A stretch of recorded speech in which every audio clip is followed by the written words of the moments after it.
What's up, everybody? Welcome back.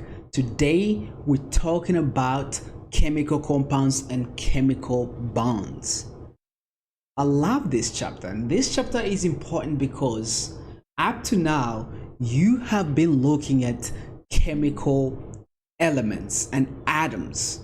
But as we know, in nature, atoms don't just stay by themselves, they combine together with other atoms.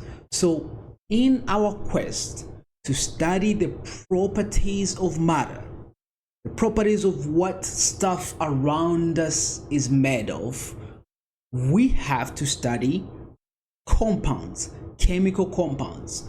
Why? Because chemistry, the very definition of chemistry, is the study of the properties of matter. The second part of that definition is the study of the changes that matter goes through. So we're going to start with atoms, and then we're going to learn how these atoms combine together to make compounds, and then later we're going to look at how these compounds combine with other compounds to make chemical reactions. That is chemistry. So let's get started. Let's see if yes, okay. Chemical bonds and chemical compounds. This is chapter 9. So if you remember, we learned about atoms, right? So if I come to you and I ask you like, hey, what do you know about sodium, right? What do you know about sodium? Well, you can tell me like, okay, I know that sodium has a symbol of Na. Where do you get that from? That's right, the periodic table, right? The periodic table is going to contain the characteristics of elements, right? So not only do we have sodium, but we know other things about it, right? If you look at the periodic table, you're going to see that sodium has atomic number 11, right? Which means that, again, it has 11 protons, 11 electrons. This is another chapter that you should know, right? But we know that the electrons in sodium are 11. So let's just say electron number 11, right? What else do we know about sodium? We know that these electrons, right, are around its nucleus, right? So you will have sodium here, you have the nucleus of sodium, and then around that nucleus you have the electrons, and the first layer gets 2, the second layer gets 8, right? That's 10. And since sodium has 11, we need one more. And again, you should already know this. This is in previous chapters. So this is kind of a quick review, right? This is called the Bohr structure, B-O-H-R, right? And we learned that the atoms in the outer layer are very important, not the atoms but electrons. We call these the valence electrons, right? These are very, very important. They're so important that we have a notation where you just give the symbol and then the outer layer electrons, and then we call this the Lewis structure, right? So you have the Bohr structure, you have the Lewis structure, and then we have another way. If you remember correctly, we have another way to do this called atomic configuration, atomic orbital configuration. And this is important because this is more accurate, right? It turns out that when you look into the atom, the electrons do not occupy these nice shapes like this. They occupy things we call orbitals. So we have S, P, D orbital. If you remember correctly, sodium will be 1s2, 2s2, 2p6, that's 10 electrons, and then 2p6. Okay, let's look at the order. 1s2, 2s2, 2p6, 3s2, 3p6, 3d10, and so on and so forth. So The next one here will be 3s1, right? So this is the electronic configuration of sodium, right? So why do we care a lot about this? We care a lot about this because this configuration, this electron structure will dictate how sodium will bind to the other atoms, right? So sodium here, for example, has an electron in the outer layer, just like we just seen here, has just one valence electron. If you were to draw fluorine, fluorine has 7 electrons in the outer layer, right? So what ends up happening is that sodium is going to give away its electron to fluorine. This is how they make a chemical compound, right? So if you have sodium, I'm going to do the Lewis structure where you just have one electron. Then you have fluorine, which has 7 electrons in the outer layer, right? Guess what's going to happen? Again, sodium has 1, fluorine has almost 7 electrons, guys. It's just missing 1. So what's going to happen is sodium is going to give away its electron to fluorine, and we're going to make a compound called NaF, right? Sodium fluoride. This is what we call a chemical compound, right? And what they just formed in between, we call this a chemical bond, right? So, and there are 2 major chemical bonds. We're going to look at ionic bonds and covalent bonds, but I want you to know what is a bond to begin with. A bond is a lasting, it's a lasting connection between atoms, right? It's a lasting connection between atoms, and it usually involves the sharing or transfer of electrons. This is what we call a bond, right? And then when we make these bonds, we make chemical compounds. So a chemical compound is a combination of 2 or more atoms. Through what? Through chemical bonds. So your first question is going to be, define both the chemical bonds and the chemical compounds and tell me the difference between them, right? That will be your first question. But going back to this, right, between sodium and fluorine, in order to be able to tell what the chemical compound is, you need to be able to tell the Lewis structure, and the Lewis structure comes from the valence electrons. So how can you know the number of valence electrons? The very easiest way is, this is a table, right? But if you can look at this table, let me make it bigger, you realize something interesting, right? And this took me a while to get, guys. Like it took me until my PhD to look at it. The first group has 1 electron in the outer layer, so it has 1 valence electron.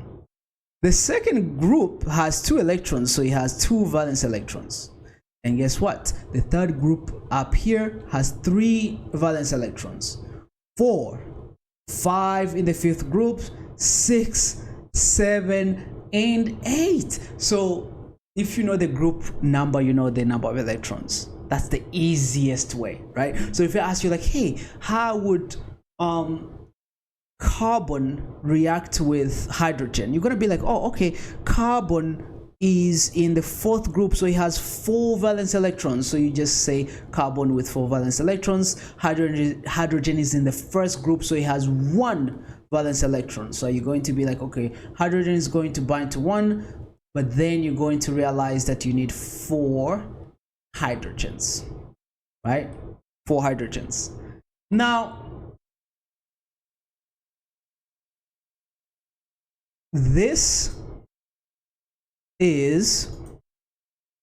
takes me to, so you see how I just looked at carbon and hydrogen and I realized that I needed 4 hydrogens on carbon? Well, this takes me to, and this is a review, guys, you should have known this. This is not even in this chapter, but I need everybody to know this. And my favorite rule to use this is called the cross rule. the cross rule, right? The cross rule is a formula that you use to figure out the formula. It's a formula that you use to figure out how two atoms bind to each other, right? So if you have carbon and then you have hydrogen, and then I ask you what's the formula that they make, what's the formula of the compound that they make, you're going to use, and this is important, you're going to use charges, right? You're going to use charges. What are charges? Well, turns out that, again, the pattern is +1 here, +2 here, +3, and then this is plus or minus 4. Then you have -3, -2, -1, and then this is 0.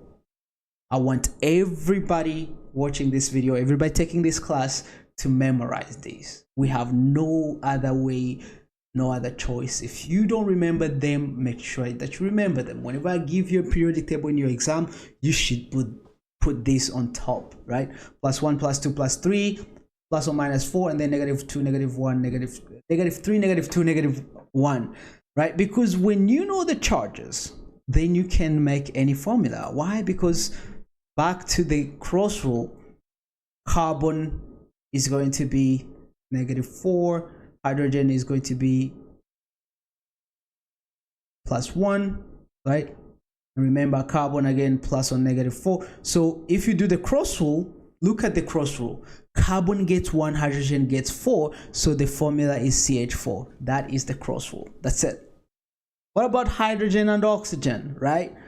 Hydrogen +1, oxygen is -2. You do the cross rule. This is how we get water, H2O.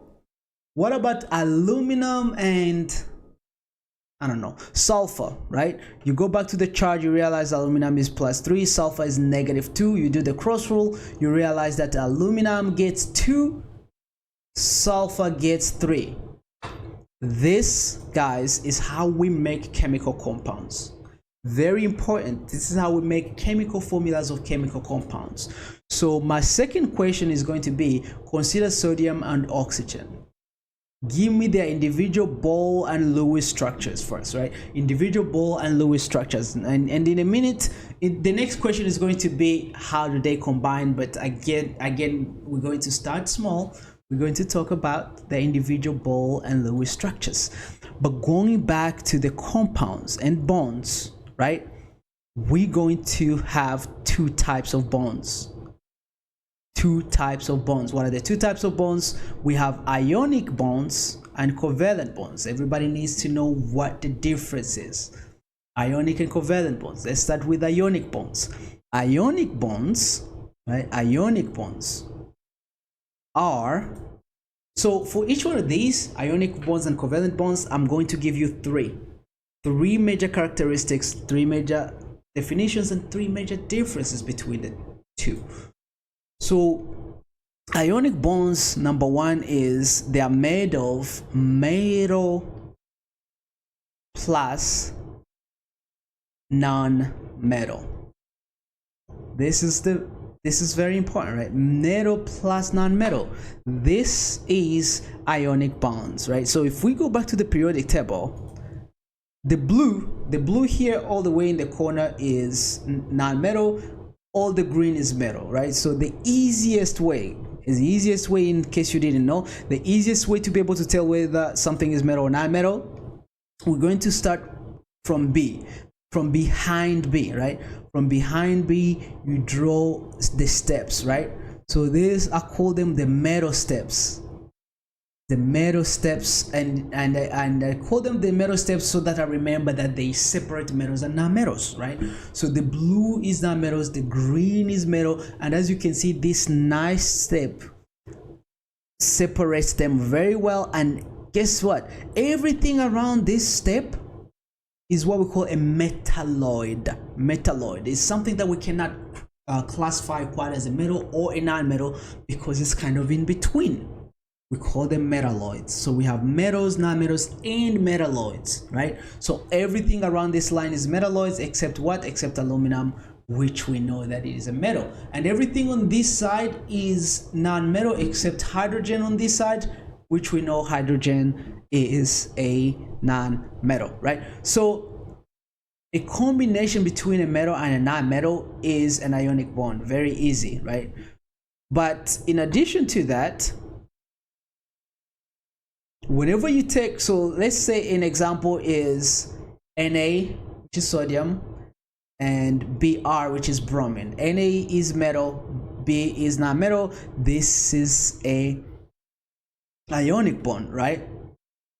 And then the second characteristic of an ionic bond is that it produces ions. These ions, we call them electrolytes, right? So when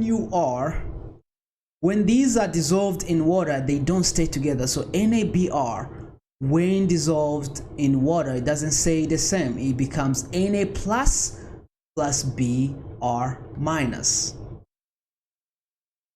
right?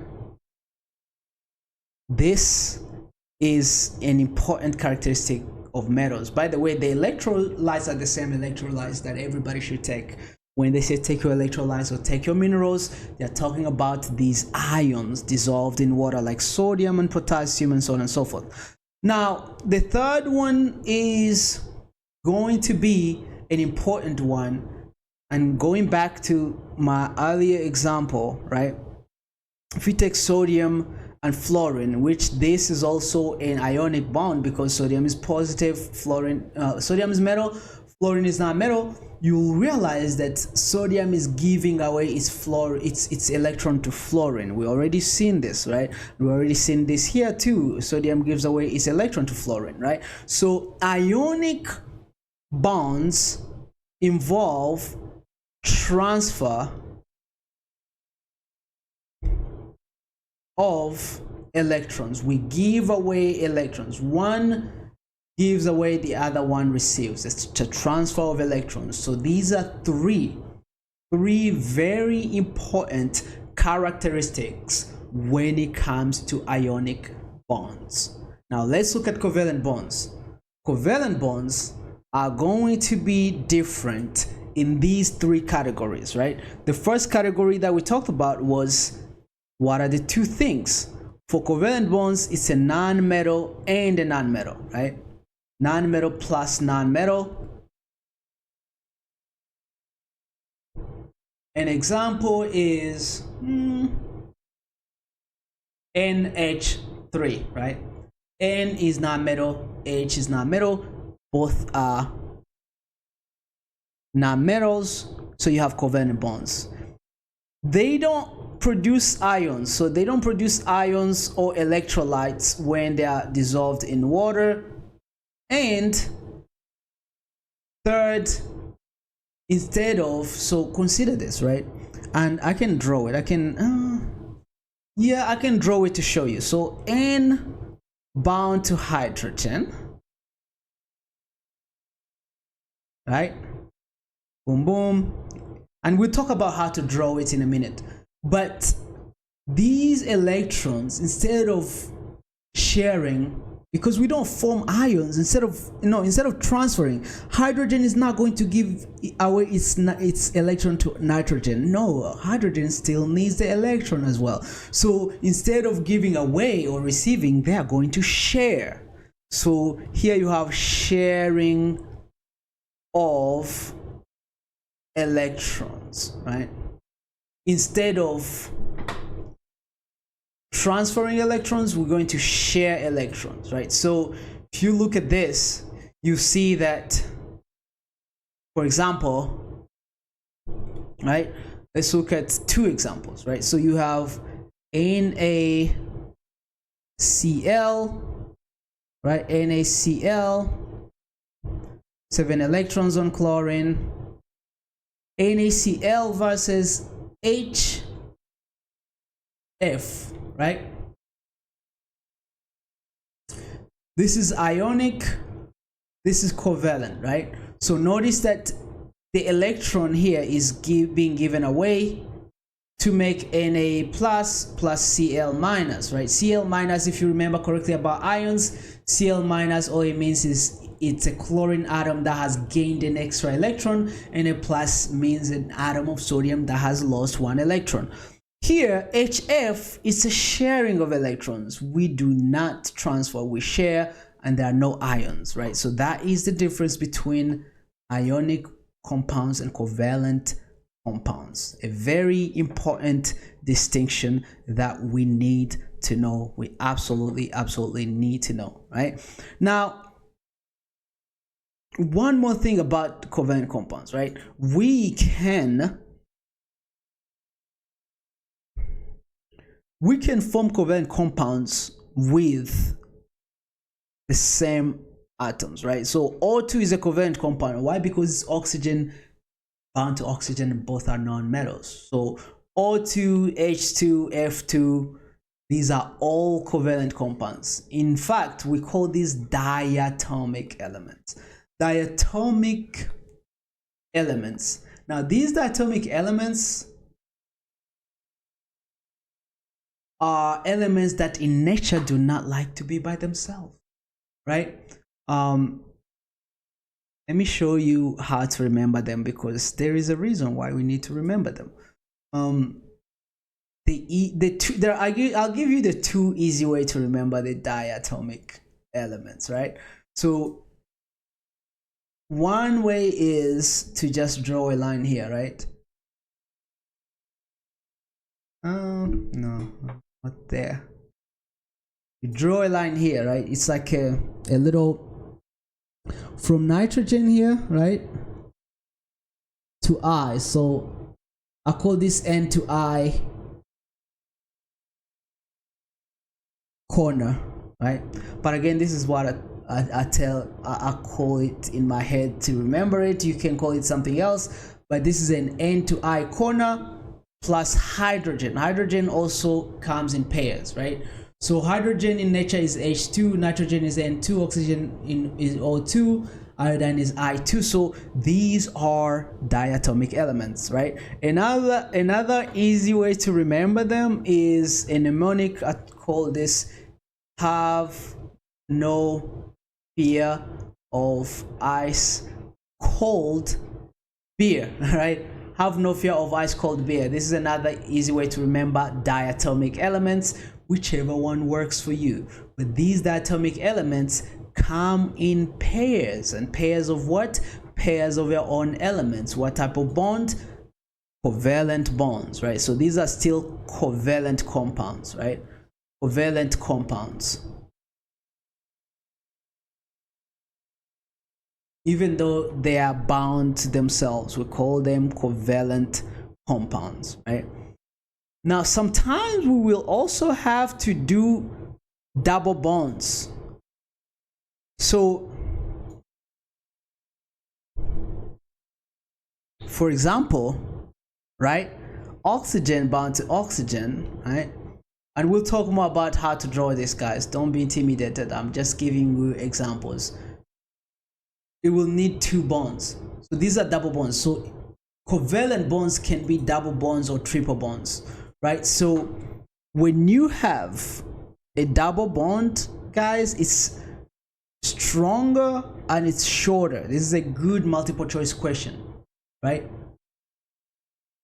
Double bonds are stronger and shorter, and then of course triple bonds are even shorter and stronger, right? And if you are comparing two, and I hope you understand this, right? If you're comparing these, two bonds, the bonds of smaller atoms like hydrogen will be shorter, right? Versus bigger atoms like iodine. So I want you to be able to, if I give you two compounds, to be able to compare the two bonds to see which one is shorter, which one is stronger. Remember, the shorter is the stronger one. The shorter is the stronger one, and it's shorter when you have smaller atoms, and then it is shorter when you have double bonds or triple bonds. Everybody with me? All right. So these are covalent compounds, right? And again, remember, covalent bond is when you have a non-metal plus non-metal, right? So these covalent compounds, right, Again, we can have a double bond or triple bond when it comes to that. These are what we call covalent compounds. And let's look a little bit about physical characteristics, right? So let's look at the comparison between covalent and ionic. So we already seen that one is metal nonmetal versus two nonmetals. The electrons are transferred versus shared. And then ionic compounds have electrolytes or ions, covalent no electrolytes, right? So we're going to look at two more things, and these are physical states. Number one, when it comes to ionic compounds, you have crystals and solids, solid and strict crystals. So salt and all these nice crystals, they come from ionic compounds.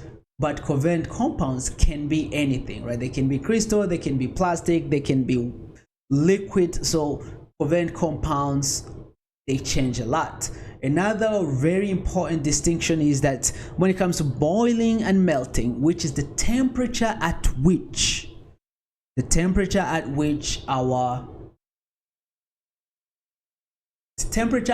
sample melts, boils and melts, right? Ionic compounds will have high boiling and melting point versus low in covalent. So if I ask you to compare, for example, this is a comparison between NaCl and CCl, right? You realize that the melting point here is much higher. It's much harder to melt salt versus melting CCl4, which is a liquid or a gas, right? Melting point is -23, right? You see how it is different. So I can ask you questions about that.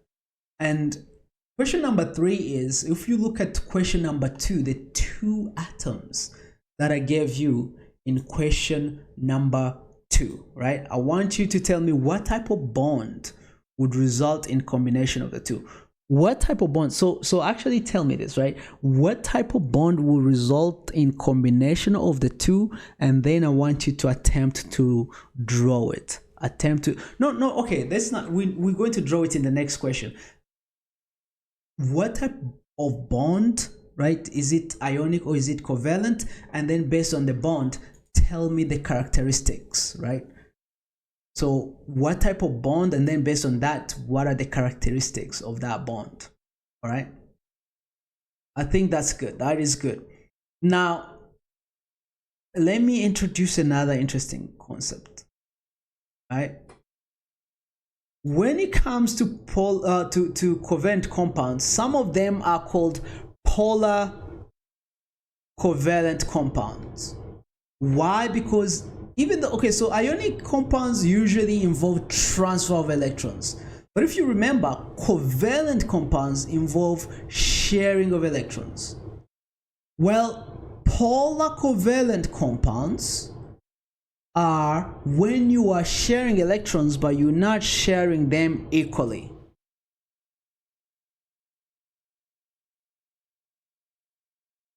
I repeat that again. When in a covalent compound, the sharing of electrons is not equal, we call this a polar covalent compound, right? So we have H, for example, and then Cl, right? These are 2 nonmetals, which means it's a covalent compound, right? And this covalent compound, do you think these electrons are shared? Hydrogen is tiny with 1 electron. Chlorine is so big with 7 electrons. Do you think these electrons are shared? No, they are shared, but they are not equally shared, right? Chlorine is pulling that way. This is what we call polarity, right? Polarity. Chlorine has a higher force to attract electrons in this shared relationship. So this is a polar covalent bond, right? Versus, for example, if you had chlorine bound to chlorine, right? This is chlorine 2. This is the chlorine gas, right? This chlorine gas, is it polar? Do you think it's polar? No, because these 2 electrons are equally shared, right? So from covalent right? Covalent, you have polar covalent and then non-polar, right? Everybody with me? Every bond can be covalent, and every covalent bond is polar or non-polar. But again, a bond can be either covalent or ionic, but if it's covalent, it's polar or non-polar. Now if it's ionic, it's always polar, right? Because remember, ionic is already charged. You have positive and negative. So if something is ionic, it's super polar, right? And this also manifests in water as well, right? So hydrogen, water is oxygen, hydrogen, hydrogen. And then again, as you can imagine, you have a big difference between oxygen and hydrogen. Oxygen is pulling away, right? So you have kind of it's kind of negative, right? This is kind of a negative part, this is kind of a positive part, right? Just like if we go back here, let me change this color, I don't like this color.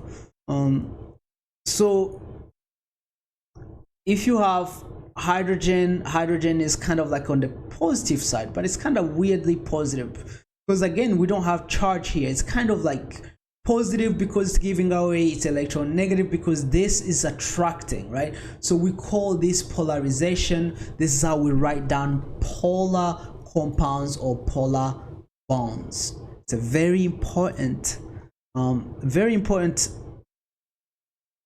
concept in chemistry, right? Water, right? The polarity of water, the fact that the water is polarized is one of the reasons why it's a very universal solvent, we call it, right? That's why water is involved in everything. It is involved in our body. We have like 70 to 75% water.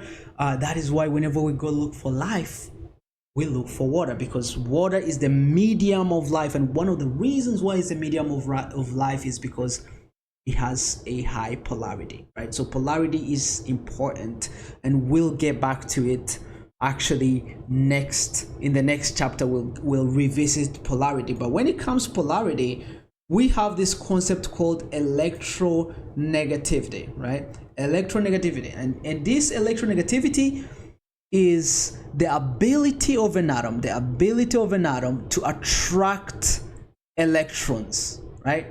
So I talked about how here chlorine is going to attract electrons, whereas hydrogen won't. So the ability of chlorine to attract electrons is its electronegativity, right? So here chlorine has high electronegativity, hydrogen has a low electronegativity. That's what we call electronegativity, right? So how do we figure out the comparison between two things when it comes to electronegativity? You look at the periodic table, right? So you're going to look at the periodic table and you're going to see like, oh, okay, the electronegativity goes up this way and that way, right? So you can, from this, compare two things, right? Look, fluorine is the highest because it's in the corner, and then francium at the bottom here is the lowest, right? So if you had to, again, we compared hydrogen and was it hydrogen and chlorine? Yes, chlorine has 3.0, hydrogen has 2.1. Chlorine is more electronegative. Because of that, it's going to attract, right? Very important distinction. In fact, you can measure polarity, right? So polarity, measuring polarity, right? You're going to, so let's say polarity between H and Cl, right? What's the polarity between H and Cl? You're going to look at Cl is 3.0, that's the electronegativity. Hydrogen is 2.1, right? The polarity here is going to be equal to 3.1 minus 3.0 minus 2.1, which is going to be equal to 0.9. That's the polarity of this bond right here, right?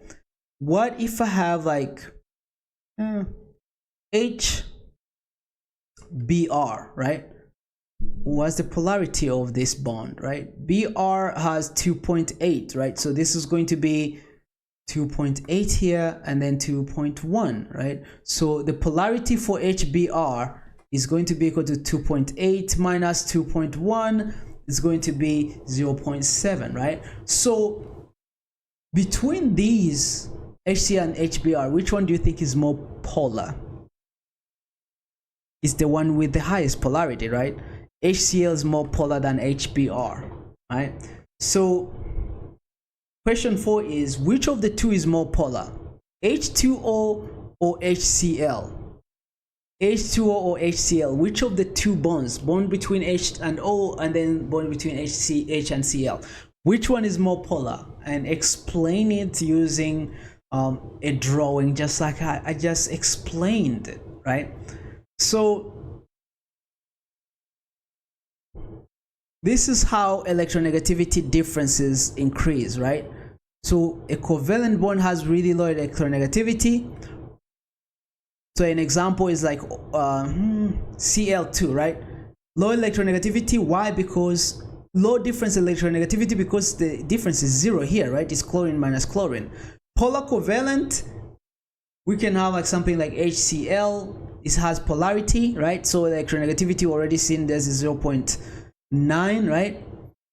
Ionic compound will have the highest difference in electronegativity because, again, you have a transfer of electrons, and if you go back to electronegativity table, you realize that the ions have the lowest of the electronegativity, so the difference will be greater, right? So this is another easy multiple choice question that I can ask you, right? All right, is that clear? I hope that's clear.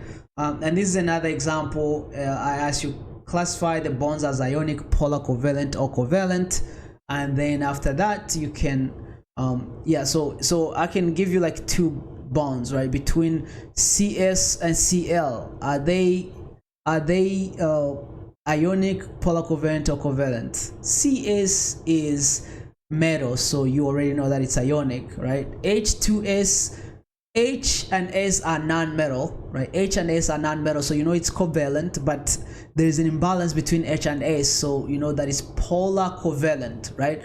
But NN bond is like kind of like N2, right? This is an NN bond. It's N between N and N, so even though it's covalent, it's not polarized because there's no difference in sharing, right? Remember, polarization comes from differences in sharing. So if we're sharing equally, there is no polarity.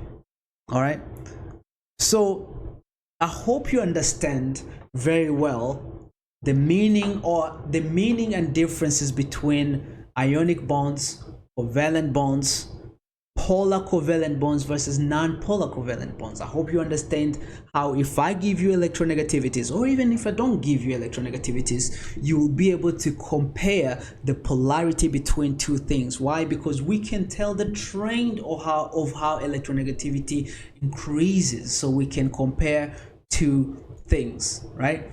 So again, I want you to be able to do this, but I also want you to, if I give you two atoms, to be able to tell me what formula they make. So the cross rule that I talked about earlier is very important. If I give you two atoms, what formula do they make? And then after you know that, only then can you tell me, is it ionic, is it covalent, is it polar, is it non-polar, right? Because after you know how to do that, then we're going to go into one of the main subject, the main subject of this chapter, and this is drawing the structures of these compounds, right? And these, notice that we're going to be drawing covalent compounds because ionic compounds are usually dissolved in water, so they don't have a distinct structure, right? So for this one, I am just going to give you the rules, right? I'm going to give you the rules. They won't make sense at first, but then I will make them make sense. I promise, right? So the first step is, we have 6 steps. Do not skip the steps, guys. Step 1 is determine the arrangement of atoms. I call this the skeleton, right? So let's remove their example and do our own, right? All right, so Let's say I want you to do something like CH4, something easy, right? It's too easy. Okay, let's do CCl4, right? And then I ask you like, okay, what would be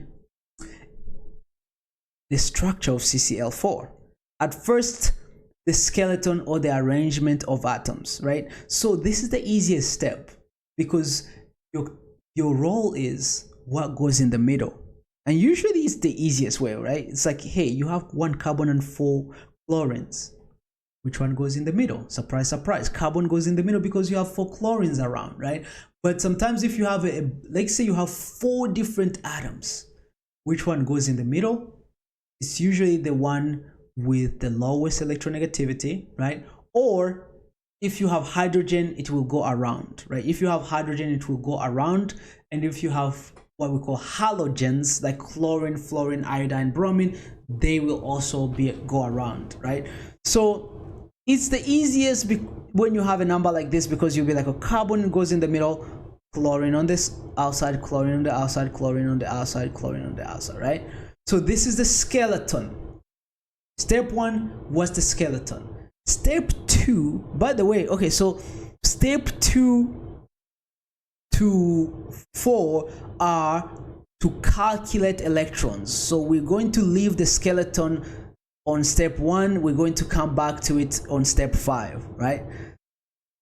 So step 2, we're going to calculate the valence electrons of all the atoms, right? So we remember the valence electrons. So step 2, I call it V. So V is the number of valence electrons. So for every atom here, we're going to add up their valence electrons. And again, remember, we learned how to find the valence electrons. How many valence electrons does carbon have? If you go back to a periodic table, you realize that carbon is in the 4th group, and that gives us 4 valence electrons, right? Remember that we looked at this at the beginning of the chapter. This is how it looks like, right? Where carbon is on number 4, it has 4 valence electrons, right? So if carbon has 4 valence electrons, it's going to get 4. And then how many carbons do we have here? We have 1 carbon, so this is 1. And then let's do chlorine. Chlorine has how many valence electrons? If you go back to that table, you'll see that it has 7. And you have 4 chlorines, so it's going to be 4 times 7, which is 28, plus that 4 is 32, right? 32 electrons. These are valence electrons, right? That's okay. Then the next step, right? Step number 3, very important. This is the electrons needed, right? So we have the valence electrons or electrons we have. These are electrons needed, right? So where do we get this? We get it from the fact that each electron, each atom needs 8 electrons in a chemical bond. Except hydrogen, that usually needs 2, right? Hydrogen only has 1 outer layer, it only needs 2, but everything else is going to need how many? 8 electrons. We call this the octet rule. The octet rule is another question that I can ask in the multiple choice question, but the octet rule is the rule that says that in a chemical reaction, atoms will lose electrons, gain electrons, or even share electrons in order to fulfill 8 electrons in the outer layer. Octet rule. So needed is when each carbon fulfills its rules. So not each carbon, but each element. So how many do we have? 1, 2, 3, 4, 5. Right, so it's going to be 5 times 8 electrons, right, which is 40 electrons. Again, if it was hydrogen, I would count 2, right? It's important. If it was hydrogen, I would count 2, but all of these need 8. So we need 40 electrons. We have 32 valence electrons. So step number 4 is going to be, okay, now that we know the electrons that are needed, and then we know the valence electrons, let's look at how many electrons that we are going to share. Does that make sense? how many electrons that we are going to share. So we're going to take needed minus valence, right, so that we can see how many electrons or how many bonds that we're going to make. How many electrons that we're going to share means how many bonds are we going to make. Very important. This is step 4 is very, very important. 40 minus 32 is 8, right? So 40 minus 32 is equal to 8. So this is 8 electrons. Now let me ask you this. If we have 8 electrons, how many bonds do you think we're gonna make? One bond is 2 electrons. So we're going to make 4 bonds. That's why I said step 4 is very, very important, right? Because now step 5 is you're going to add your 4 bonds with 8 electrons shared. You're going to distribute them to your molecule, right? So all you need to do is, in this case, you have 4 bonds, 8 electrons. We're going to go back to our molecule in step 1. Each one gets 2, right? 1, 2, 3, 4, 5, 6, 7, 8, right? We just distributed the electrons. We just distributed the electrons. That's step 5, right? Distributed the electrons. And then guess what? Step 6 is going to be distribute the rest of the electrons. Right? Distribute the rest of the electrons to make sure that the number of electrons required for each atom is now present, right? We say that for each atom you have 8 electrons required, right? So you're going to add more until we get there, right? Because look at this. Carbon, because remember, if you have 2 electrons shared, carbon is also borrowing this one, right? So you have 2 on carbon, 2, 3, 4, 5, 6, 7, 8. So carbon has fulfilled its rule, 8. But look at chlorine. Does chlorine have 8? No, chlorine has only 2. So it needs 6, right? It needs 6 more. And all chlorines have, they need 6 more here. Boom, boom, boom, boom, boom, boom. You have a Lewis structure of CCl4. Again, it might seem intimidating, but if you trust the steps and you follow these steps, you should be good. You should be good. Like, these steps are going to help you. Let's look at another one example, right? So,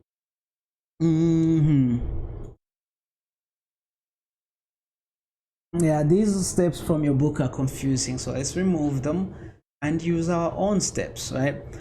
So these steps right here are, again, we're going to remember the steps, right? Make sure you remember the steps. Step number 1 is what? Do you remember? Write down the skeleton, right? Write down the skeleton or the structure. So it's all a matter of what goes in the middle. NF3. What goes in the middle? Well, it's the one that's just 1, right? And then 3 go around, right? NF3 is just this. That's a skeleton. Number 2, number of valence electrons, right? V, valence electrons. N has how many valence electrons? If you go back to your table, you'll find that N has 5 valence electrons. Fluorine has how many valence electrons? Come on, you got it. 7. It has 7 valence electrons. Why? Because it's on that number 7 along with chlorine and iodine and bromine. That's the number 7 row. They have 7 electrons, right? And then here you have 3, so it's 7 times 3. You have 21 plus 5. That's going to be 26 valence electrons, right? That's number 2.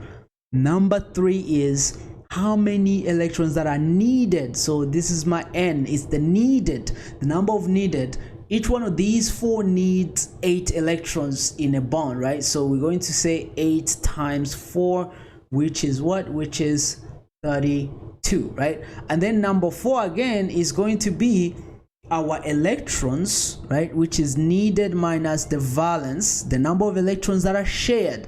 So maybe let's call this S, right? S is shared. S is equal to needed minus the valence, which is in this case 32 minus 26, and is equal to what? Is equal to 6, right? 6 electrons. And again, before we go to the next step, 6 electrons I remind myself that 6 electrons make 3 bonds, right? That's number 4. What's number 5? Number 5 is put these shared electrons into our skeleton up here, right?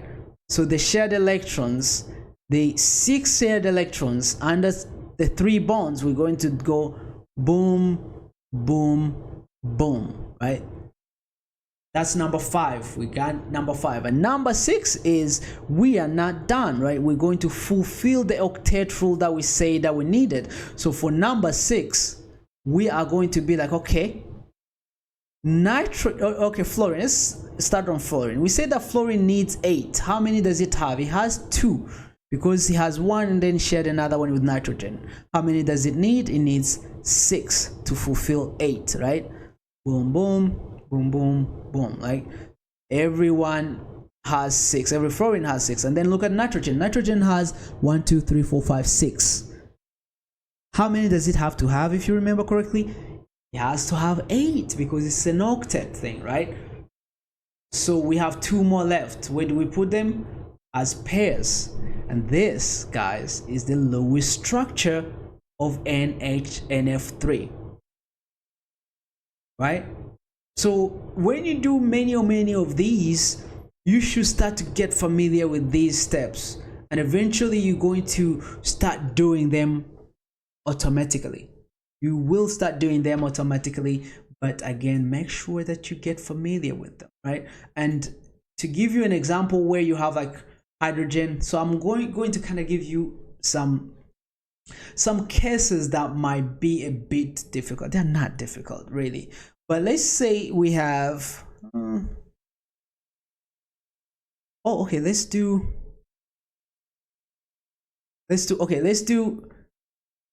H2O, let's do O2, let's do CO2, not CO3, CO2, right? All right, look at this. H2O. Let's follow the steps, right? The steps are the skeleton, right? In the skeleton here, oxygen in the middle, hydrogens on the side. Step 2, the valence electrons will be oxygen has 6, hydrogen has 1, and you have 2 hydrogens, so the valence electrons are 8. The electrons needed, and this is where you have an exception, right? The electron needed for oxygen are 8 as usual, but electrons needed for hydrogen are how many? I mentioned this earlier. 2 for hydrogen, right? The hydrogen is the exception on this step. Everything else needs 8, but hydrogen needs 2 each, because it's that first layer. So you have 2 hydrogen, 2 for hydrogen, that's 4, plus 8 for oxygen, that is 12 needed, right? Our S, which is our shared, is going to be needed minus V, which is 12 minus 4, which is 4, and then 4 again, remember 4 will give me 2 bonds, right? So 2 bonds. So step 1, step 2, step 3, you have 2 bonds, and then we come back, we give our 2 bonds to oxygen here, and then step 6 is, okay, are we done? Hydrogen is done because it has 2, hydrogen is done because it has 2. This oxygen is not done because oxygen needs 8, but it has 1, 2, 3, 4. We need 2 more, which is given in pairs, and this, guys, is the Lewis structure of water.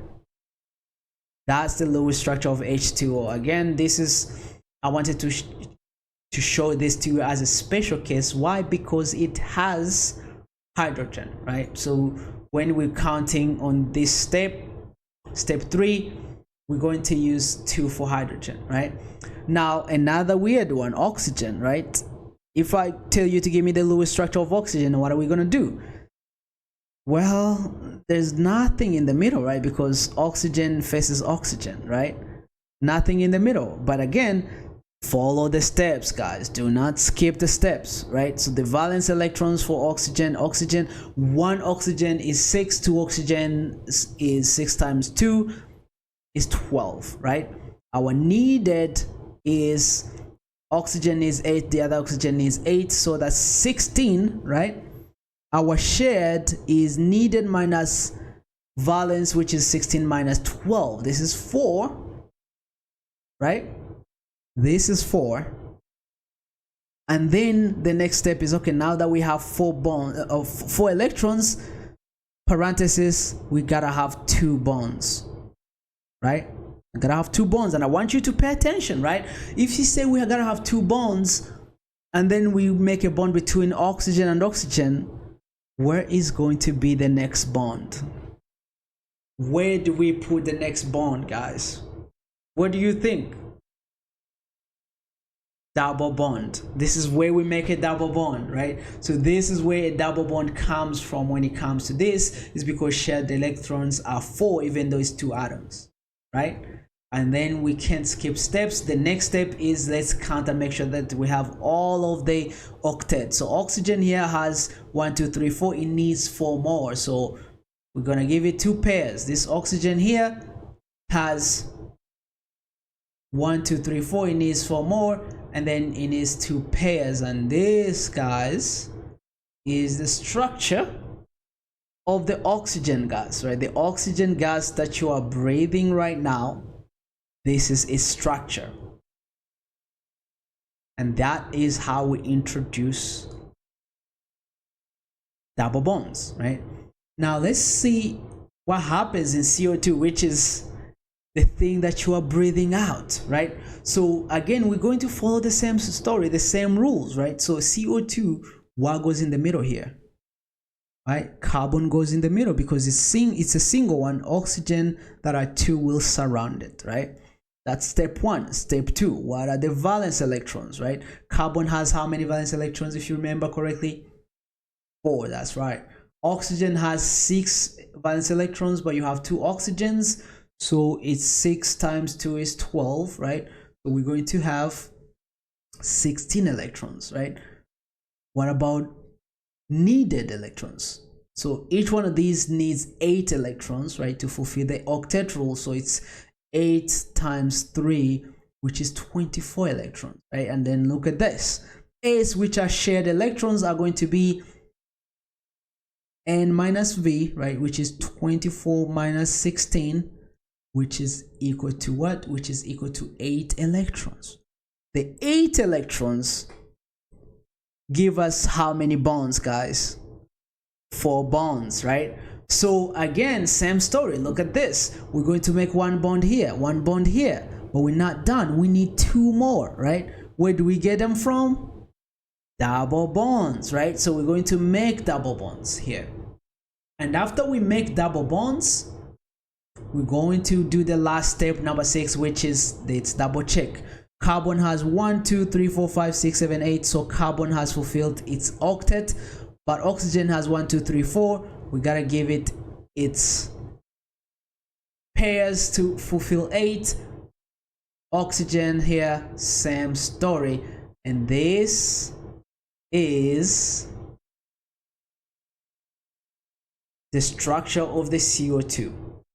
So again, it might seem daunting, it might seem confusing, but if you follow the steps, if you follow the 6 steps that are lined out, you will be just fine, right?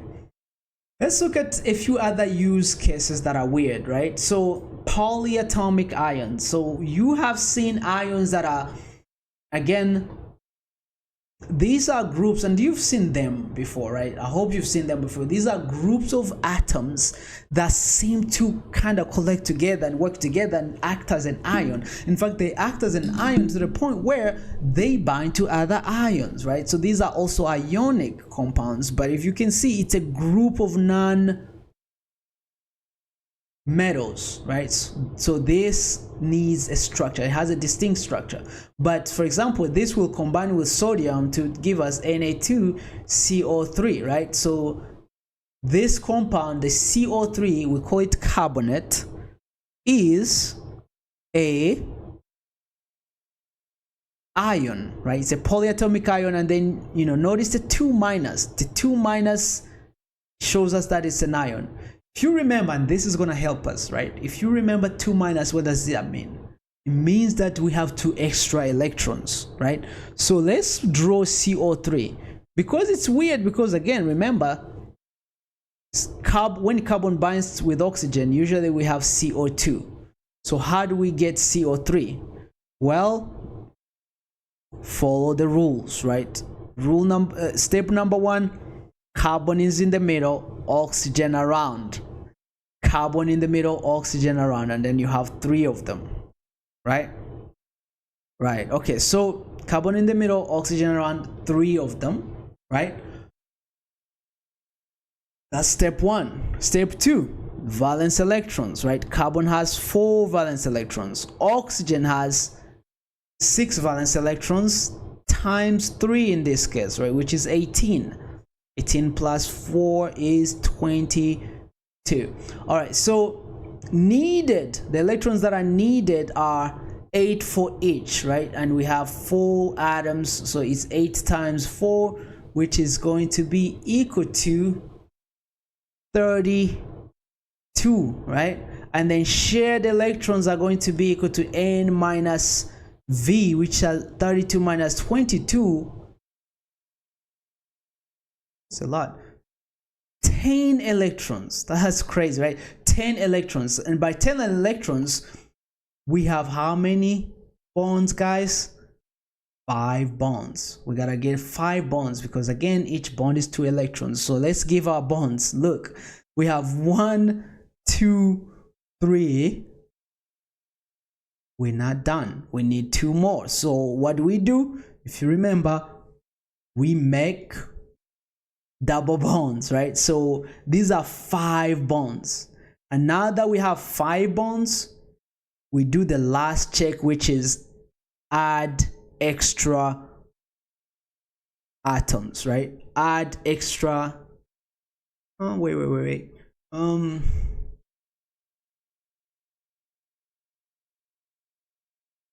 2, 3, 4. There are rules that we can't break, guys. We cannot break. We cannot break the carbon rule. Meaning that we cannot bind to carbon more than 4 things. We cannot bind to carbon more than 4 things, right? So then we're going to have no choice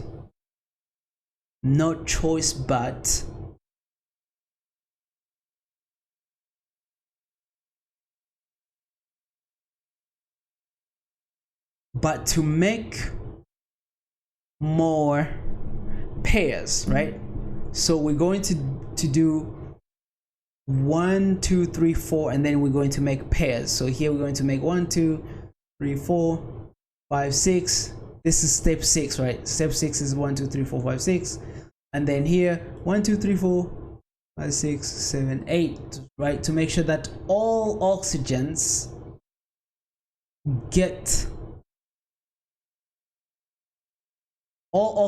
have this octet, but usually oxygen doesn't act this way, guys. So this is why this oxygen has it basically has an extra electron. So that's why we have negative charge here, we have a negative charge here.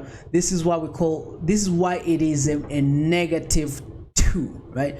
This is why it is a negative 2. This is why this CO2 here is a negative 2.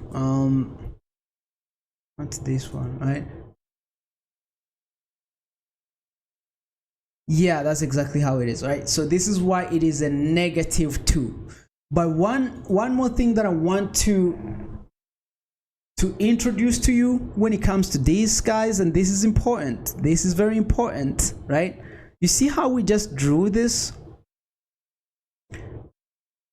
Which of the oxygen gets the double bond? Which of the oxygens here gets the double bond? We don't know, right? By the way, like if you want to write down a Lewis structure, like a clean Lewis structure of a polyatomic ion, right? Usually we do this like this, right? you put it in a bracket. You put it in a bracket and then put the charge outside so that it's not messy, right? If you put it in a bracket like this and then you do 2 plus, not 2 plus, 2 minus, this is how we draw it. And by the way, if I ask you to draw Na2CO3, you're going to give me this by itself and then you're going to give me Na by itself, right? It's like 2Na plus, right? So this right here is the structure of that Na2CO3, because again, these are ionic compounds, they don't mix, right? So it will be 2Na plus by itself and then CO3 minus by itself, right? Everybody still with me?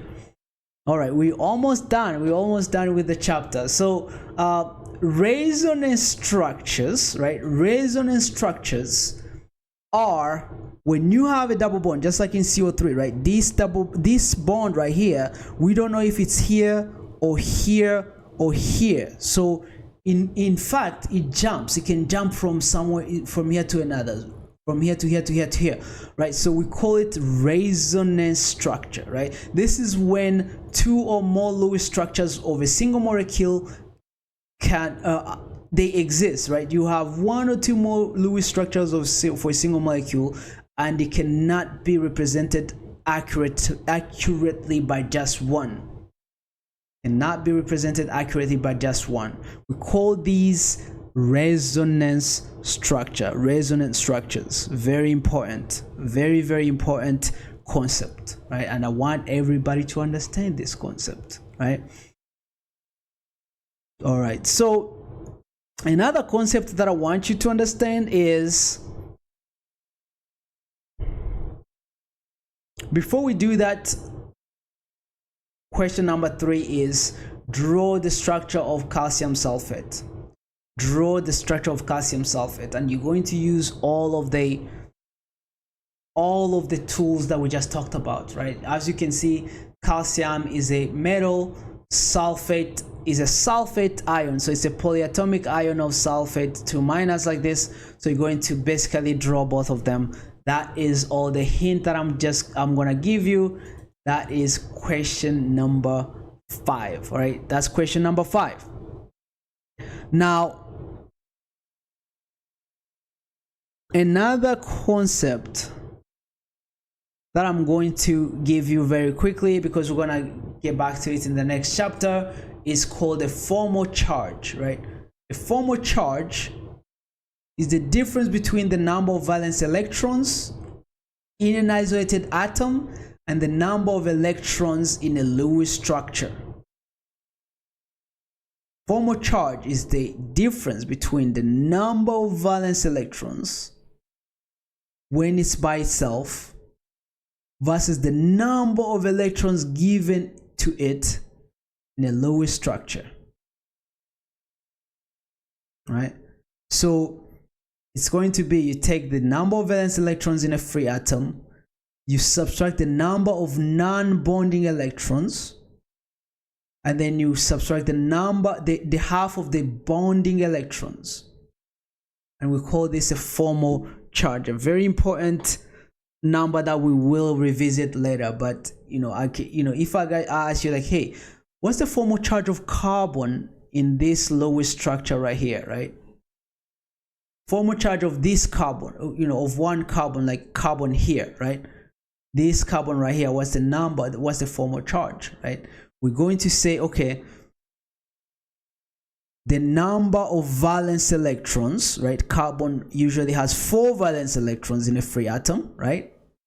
Minus the number of the total number of non-bonding electrons, right? Non-bonding electrons are electrons that are not involved in the bond, right? Pairs. So here you have 2. So it's like 4 here minus 2 here, and then they have the total number of bonding electrons. So look at this. The bonding electrons are how many? 1, 2, 3, 4, 5, 6. And then you divide by the 2 of them by 2 is going to be 3. So this will be 3. So the formal charge is going to be here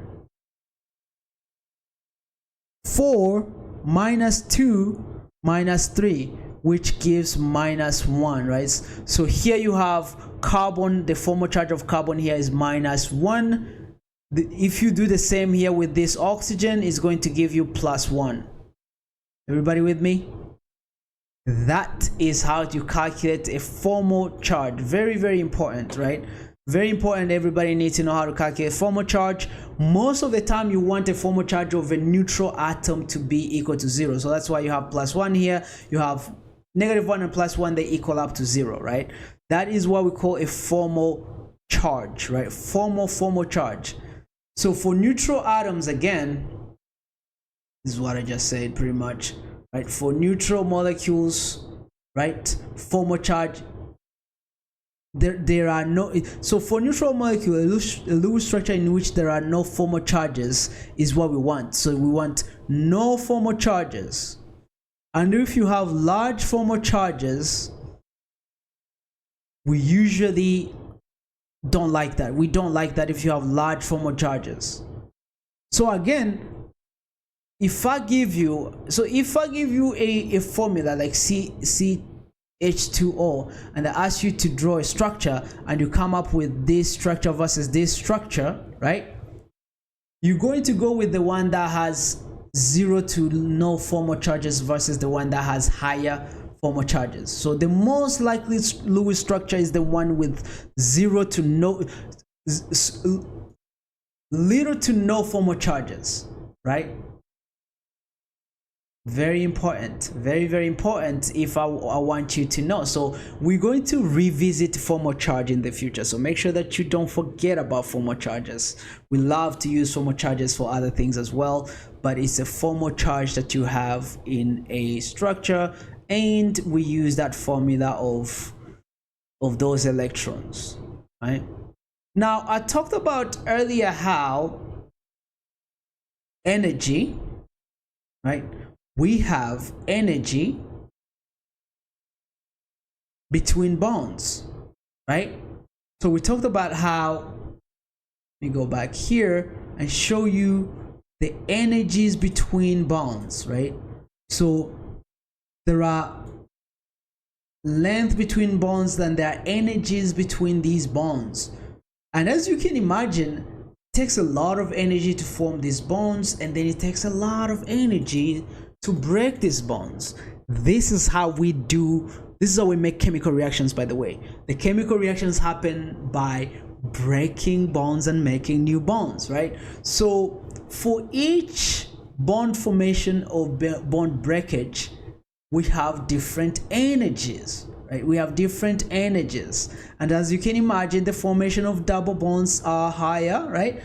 And then triple bonds are higher. So we call this bond energy. We also call them enthalpy, right? And we will revisit enthalpy, so let's not spend too much time on enthalpy, but just know that if you have a full chemical reaction like this, you can measure the change in enthalpy or change in energy, right, by taking the sum, right, the sum of the bonds broken in the reactants, right, minus the sum of the bonds in the products, and this will give you the total enthalpy change of the reaction, right? So breaking and making new bonds requires energy, and we can calculate that energy very easily. All right, and we are going to be doing that, but I think that is a good place to stop, right? I am going to, by the way, in addition to 5 questions, we're most likely going to be having 10 questions each time. So in addition to the 5 questions, I want you to make this table. For this table, we are not going to do, let's not do geometry yet, because we didn't talk about geometry. That's the next chapter. But for each pair, you can tell me what the formula is. You can tell me what the type of compound is. You can also tell me the name of that compound, because you learned naming in previous chapters. Then more importantly, give me the Lewis structure. Give me the Lewis structure for each, and then tell me if the bonds are polar or non-polar, right? the type of compound or type of bond will be covalent or ionic, right? So you're going to do these 5, right? Make sure that you fill them out correctly. That way, that will constitute your 10 questions for this chapter, right? But that is what I have for you today, and I hope that helped. I hope you understand now chemical compounds, chemical bonds, the formation of chemical formulas, how you write down chemical formulas, how you're able to tell whether something is ionic or covalent, whether something covalent is polar or non-polar, and then after you determine that, you should know how to write these structures, the structures of these molecules. And remember, follow those steps. Follow those 6 steps and then you'll be just fine. But this video will be here for you anytime you want to come back to it. So I say replay it, rewind it, look at your notes, you got the PowerPoint, and most importantly, you have access to me whenever you need more clarification or you have any questions. But that is it for today. I will see you in the next chapter. Okay, bye bye.